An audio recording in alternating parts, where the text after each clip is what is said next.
संवाददाता जियाउद्दीन खान की exclusive report आप तक पहुंचाते हैं। पंचायती राज विभाग में 700 करोड़ का घोटाला सामने आया। नरेगा और वाटरशेड के कामों में घोटाले के आरोप, भ्रष्टाचार के पुख्ता सबूत फोर्स इंडिया के पास हैं। नरेगा व वाटरशेड के कामों में करोड़ों का घोटाला हुआ। बाड़मेर और नागौर जिले में करोड़ों की बंदरबाट हुई। अब तक की जांच में लगभग 700 करोड़ रुपए भ्रष्टाचार सामने आया। प्रदेश के सिर्फ 2 जिलों में ही करोड़ों के घोटाले का आरोप। ग्राम पंचायतों में हुए विकास कार्यों की पैसों की बंदरबाट। मनरेगा के तहत व्यक्तिगत लाभ व वाटरशेड के कार्यों में फर्जीवाड़े के भी आरोप हैं। इतना ही नहीं, टांका निर्माण, कैटल शेड, भू समतलीकरण, मेघबंदी, खाई फेसिंग के कामों में फर्जीवाड़े के आरोप। दोनों जिलों में जलग्रहण विकास विभाग टांका निर्माण, इसमें भी घोटाले के आरोप।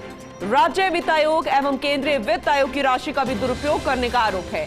पिछले 3 वर्षों से दोनों जिलों में भ्रष्टाचार होने की भी खबर मिल रही थी और ये इस वक्त की बड़ी खबर। एक्सक्लूसिव रिपोर्ट फर्स्ट इंडिया आप तक पहुंचा रहा है।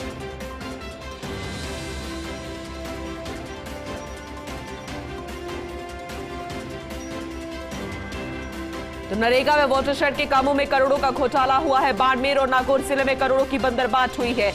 यानी कि जो विकास कार्य धरातल पर होने चाहिए थे, जमीन पर होने चाहिए थे, उन्हें कागजों में दिखाकर पैसों की हेराफेरी कर ली गई। और वो कुछ पैसे नहीं, और वो आंकड़ा कुछ लाखों में नहीं, कुछ करोड़ों में नहीं, दरअसल कुल 700 करोड़ का यहां भ्रष्टाचार हुआ। प्रदेश के 2 जिलों में, बाड़मेर में और नागौर में, जहां पर लगातार विकास कार्यों की मांग जनता द्वारा की जाती है, यहां के ग्रामीणों द्वारा की जाती है। तमाम ऐसी योजनाओं का जिक्र बार बार किया जाता है जिसके लिए विकास की दुहाई दी जाती है कि हम ग्रामीणों को ये मुहैया करवा रहे हैं, लेकिन दरअसल वैसा कुछ नहीं। लगातार शिकायतें आ रही थी। 3 सालों से ये शिकायतों का लेखा जोखा जो है वो सरकार तक पहुंच रहा था, लेकिन आखिरकार ये कार्रवाई की गई। नरेगा व वाटरशेड के कामों में करोड़ों के घोटाले की जब जानकारी उच्च स्तर पर की गई, उसके बाद खुलासा हुआ। 700 करोड़ रुपया का भ्रष्टाचार सामने आया, जो कि अपने आप में बहुत बड़ा घोटाला है। इस भ्रष्टाचार के पुख्ता सबूत फर्स्ट इंडिया के पास है। उस वक्त की तस्वीरें आपको बता रहे हैं जब रमेश मीणा यहां पहुंचे थे, पूरे काम की जानकारी यहां पर ली। टांका निर्माण, कैटल शेड, भू समतलीकरण, मेड़बंदी, खाई फेसिंग के कार्यों की यहां पर जानकारी ली गई और वैसा कुछ यहां पर जमीन पर नजर नहीं आया, लेकिन कागजों में सब कुछ बना हुआ नजर आया। और इतना ही नहीं, लगातार यहां पर पैसे भी मुहैया करवाए गए, यानी कि पूरा सिस्टम खोखला। भ्रष्टाचार की नींव यहां पर डाली गई है। बात यहां पर विकास कार्यों की नींव की थी, लेकिन वैसा जमीन पर कुछ नजर नहीं आया। जरा सोचिए, 3 सालों से कितना पैसा यहां से उठाया गया है सरकार की तरफ से, और जनता बार बार ये कहती रही कि उन्हें कुछ नहीं मिला। इन योजनाओं का फायदा उन्हें कुछ नहीं मिला, चाहे वो मनरेगा से जुड़ा मामला हो, शेल्टर हो, कैटल शेड हो, या फिर खाई फेसिंग हो। तमाम ऐसी योजनाएं, तमाम ऐसे काम जिसमें विकास कार्यों में पैसों की बंदरबाट हो गई। मनरेगा के तहत व्यक्तिगत लाभ और वाटरशेड के कार्यों में फर्जीवाड़ा हुआ। टांका निर्माण, कैटल शेड, भू समतलीकरण हो, खाई फेसिंग हो, और ये 2 जिले बाड़मेर और नागौर जहां पर लगातार मांग बनी रहती है। लगातार इसके बाद भी मांग बनी हुई, तब जाकर इसका खुलासा हुआ कि आखिर क्यों यहां पर बार बार पैसे मुहैया करवाए जा रहे हैं। सिस्टम के पास पैसा पहुंच रहा है, लेकिन विकास कहां हो रहा है ये कहीं दिखाई नहीं दे रहा। और 3 सालों में 700 करोड़ का घोटाला इन दोनों जिलों में कर लिया गया, और यह खुलासा किया है फर्स्ट इंडिया न्यूज ने। फर्स्ट इंडिया के पास पुख्ता सबूत, ये एक्सक्लूसिव रिपोर्ट आप तक पहुंचा रहे हैं, एक्सक्लूसिव जानकारी आप तक पहुंचा रहे हैं। दोनों ही जिलों में लगातार विकास की दुहाई दे रहा था सिस्टम, लेकिन अब उन अधिकारियों पर गाज गिरेगी जो कि लगातार पैसों की बंदरबाट कर रहे थे विकास कार्यों के नाम पर, लेकिन वो विकास सिर्फ कागजों में उन्होंने दिखाया, जमीनी धरातल पर कुछ नहीं। और ये सिर्फ 1-2 दिन का खेल नहीं था, कुल 3 साल से लगातार ये खेल चल रहा था। और आप जरा अंदाजा लगाइए 3 सालों में कितने अधिकारी बदले होंगे, और हर बार यहां पर अधिकारी जो है वो ये खेल खेलते नजर आ रहे थे।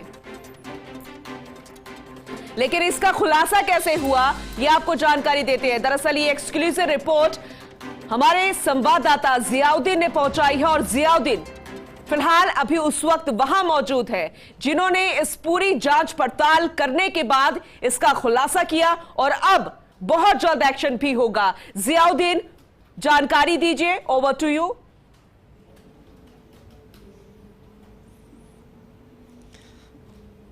पूनम, देखिएगा कि सबसे बड़ी बात यह कि 3 साल से नहीं, जो बात अब धीरे धीरे खुल के सामने आ रही है, परत दर परत सालों से चला आ रहा था ये खेल।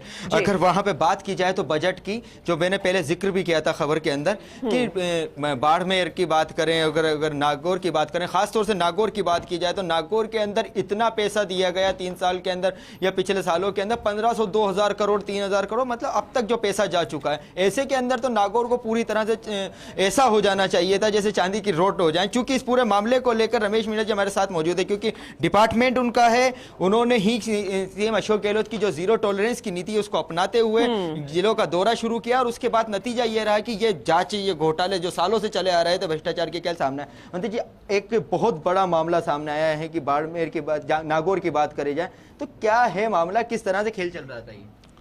सबसे पहले हम कहना चाहेंगे कि माननीय मुख्यमंत्री जी ने जब मुझे पंचायत राज की जिम्मेदारी सौंपी तो उनके दिशा निर्देश थे कि भाई जो पात्र व्यक्ति हैं जिस योजना के, उस पात्र व्यक्ति को काम मिलना चाहिए और हमारा जो काम है, जो गरीब आदमी झोंपड़ी में रहता है उस तक हमारे विभाग की योजना है उसके घर तक पहुँचें। तो ये हमारी सरकार की मंशा है। इस मंशा के अनुरूप हम मुख्यमंत्री की जो दिशा निर्देश थे, हमने विभिन्न जिलों के दौरे किए, जिसमें आपका भीलवाड़ा है, टोंक है, चित्तौड़गढ़ है, उदयपुर है, डूंगरपुर है, सवाई माधोपुर है, भरतपुर है, आपका अजमेर है। इस तरह बहुत सारे जिलों के दौरे किए हैं और इससे पहले भी मैं खाद्य विभाग में रहा, जब भी मैंने जिलों के दौरे किए तो जनता से जो फीडबैक मिलता है उसके आधार पर हम माननीय मुख्यमंत्री को अवगत कराते हैं और जहाँ कहीं कमी है तो उसका भी हम निस्तारण करते हैं कि भाई आम आदमी को हमारी जो योजना है सरकार की वो उनका लाभ इनको मिल पा रहा है, पात्र व्यक्ति कहीं वंचित तो नहीं है। तो इसी संदर्भ में अभी हमने दौरा बाड़मेर और नागौर का किया तो वहाँ पर कुछ हमने अनियमितताएं दिखी, वहाँ पर जो लगा तो उसके बारे में हमने अधिकारियों को दिशा निर्देश दिए कि भाई ये इस तरह की अनियमितताएं हो रही हैं, इसकी आप हमने टीमें भेजी कि हम जहाँ भी जिले में जाते हैं उससे पहले हमारी कुछ टीमें जाकर के पूरे ज़िले के पंचायत समिति रैंडम रूप में दौरा करती हैं, वहाँ के सघन निरीक्षण करती हैं। उसके बाद जब हमारी समीक्षा बैठक होती है उसमें रिपोर्ट पेश करती हैं। तो जहाँ पर जिस जिले की स्थिति आती है कि यहाँ पर ये सुधार की आवश्यकता है या अनियमितताएँ हो रही हैं, तो इस प्रकार हम जब नागौर जिले में गए तो वहाँ पर हमने देखा कि कुछ काम ऐसे थे जो नरेगा में प्रथम वरीयता के लोग हैं वो वंचित हैं। और खुद मैंने जाकर के फील्ड में जब देखा कि जो काम हो रहे थे, तालाबों में चैनल बन रही थे, आपके निर्माण के घाट के काम हो रहे थे तो इर्रेगुलर बन रहे थे, उनकी ज़रूरत नहीं थी।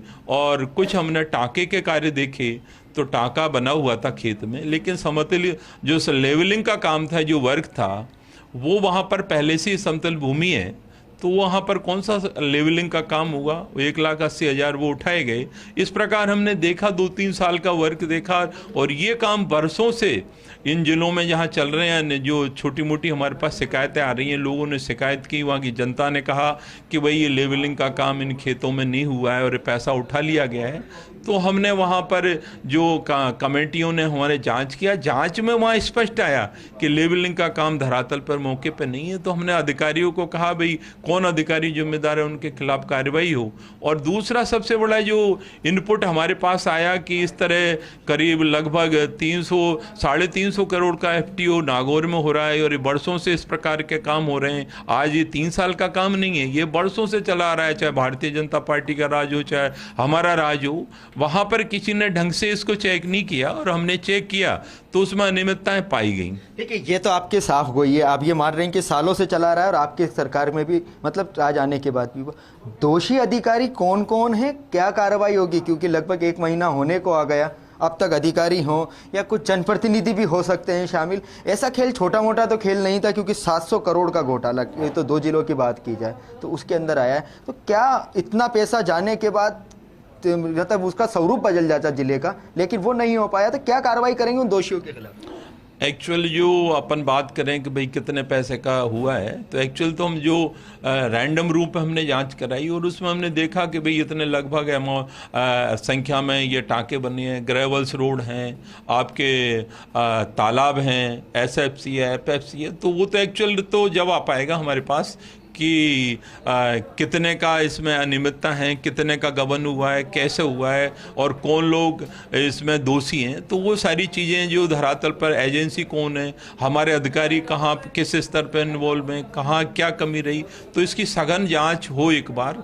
तो अभी हम पहले कुछ रैंडम रूम में हमने जो लिए हैं उसकी हम एक बार जांच करवा रहे हैं, कमेटी बनवा रहे हैं और इस संदर्भ में हमारे विभाग के अधिकारियों से चर्चा करके कि हम पात्र व्यक्ति को लाभ मिलना चाहिए, पात्र व्यक्ति वंचित नहीं रहना चाहिए और अनियमितता हो रही उन पर अंकुश लगे। मतलब देखिए, जनता भी जानना चाहती है, मतलब इस पूरे मामले की आप सघन जांच करवाएंगे एज ए मंत्री इस डिपार्टमेंट के होने के बावजूद? क्योंकि हमने तय किया है राजनीति में है और ईमानदारी से काम करेंगे और मुख्यमंत्री जी का भी दिशा निर्देश है कि पात्र व्यक्ति है उसके घर तक विकास पहुंचे, तो उसके लिए कोई भी समस्या आती है और संघर्ष करना पड़ता है तो बिल्कुल उसके लिए हम, और जो आदमी ईमानदारी से काम करता है उससे संघर्ष करने की ज़रूरत है और आगे भी ज़रूरत रहेगी।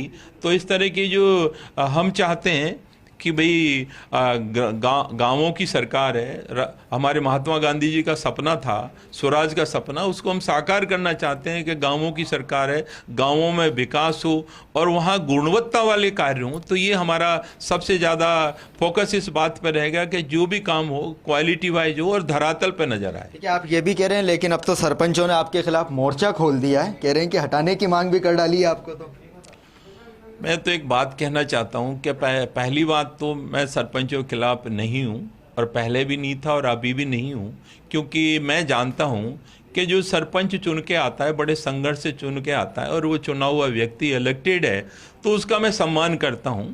लेकिन कुछ लोग हैं जो या तो उनके क्या फितूर है मेरी समझ में नहीं आ रहा कि कुछ पैदल चल के आ रहे हैं, इस तरह का वातावरण बनाया जा रहा है, या भारतीय जनता पार्टी के लोग हैं। लेकिन मैं भारतीय जनता पार्टी के लोग भी जो जानते हैं मुझे, मेरे साथ जो विधायक हैं कि मैं किस प्रकार का वर्क हूँ, तो उन्होंने भी कभी मेरा इस तरह का विरोध नहीं किया है। लेकिन कौन लोग हैं मेरी समझ से बाहर है, क्योंकि क्या MLA बनना चाहते हैं पैदल आकर के या मेरा विरोध करके। मैं तो कहना चाहता हूं मुझे हटाने की बात जो कर रहे हैं लोग, माननीय मुख्यमंत्री से कह रहे हैं कि भाई मंत्री को हटा दो। मैं तो ये चाहता हूं कि तुम डर क्यों रहे हो भाई, जब सब सही काम आप लोगों ने किया है और धरातल पे मौके पे काम है तो डरने की ज़रूरत नहीं है।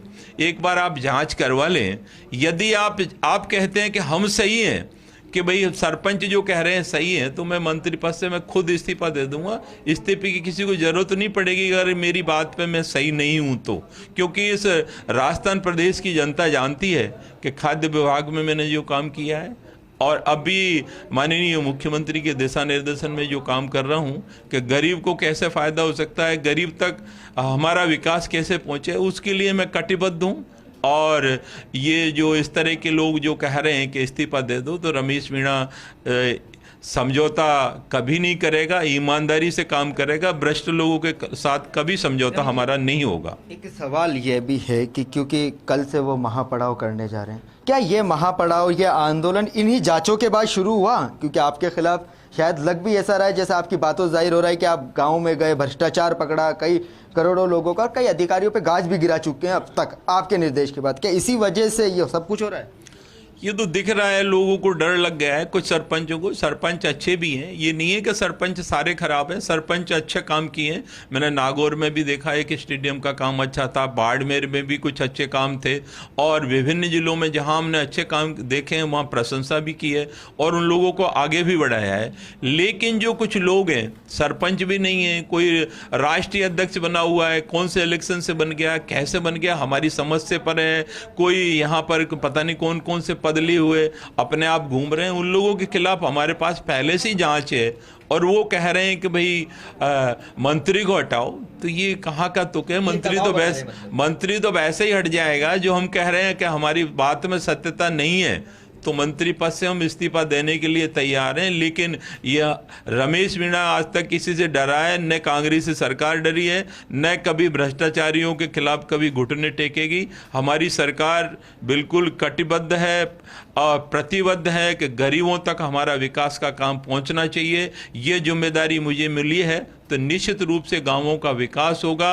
गांव में सभी मूलभूत जो हमारे पंचायत राज से हम जो दे सकते हैं और क्वालिटी वाइज काम होंगे। देखिए पूनम, साफ तौर के ऊपर मंत्री का साफ तौर पे कहना है कि इस पूरे मामले की विस्तृत जांच कराएंगे, गहन जांच कराएंगे। जो दोषी अधिकारी होंगे उनकी लिस्टिंग की जाएगी कि कौन कौन तब वहां पे तैनात था, उनके खिलाफ कार्रवाई होगी। क्योंकि कल जो महापड़ाव होने वाला है सरपंचों का, उसके तौर पर सबसे बड़ी बात ये कही कि इस्तीफा मांगने की जरूरत नहीं है, अगर वो गलत साबित होते हैं तो खुद इस्तीफा दे देंगे। तो इससे अंदाजा लगाया जाता है कि किस तरह के हालात, क्योंकि पंचायती राज विभाग के अंदर चल रहे थे, जो पहले के हालात थे उनको बदला, तो नतीजा ये रहा कि ये आंदोलन खड़ा हो गया। फिलहाल आगामी दिनों के अंदर इस पूरे मामले को लेकर क्या जांच सामने आती है, किन किन अधिकारियों के ऊपर कार्रवाई की जाती है, और जो गबन का पैसा है वो कब तक वसूल किया जाता है, ये बड़ा सवाल है। जी बिल्कुल जियाउद्दीन, आपने सही कहा। और रमेश मीणा जी ने खुल के बात की कि चाहे कोई भी हो, चाहे मंत्री हो, कोई भी हो, उन्हें बख्शा नहीं जाएगा अगर वो भ्रष्टाचार के खेल में शामिल हुआ। बहुत बहुत शुक्रिया तमाम जानकारी देने के लिए।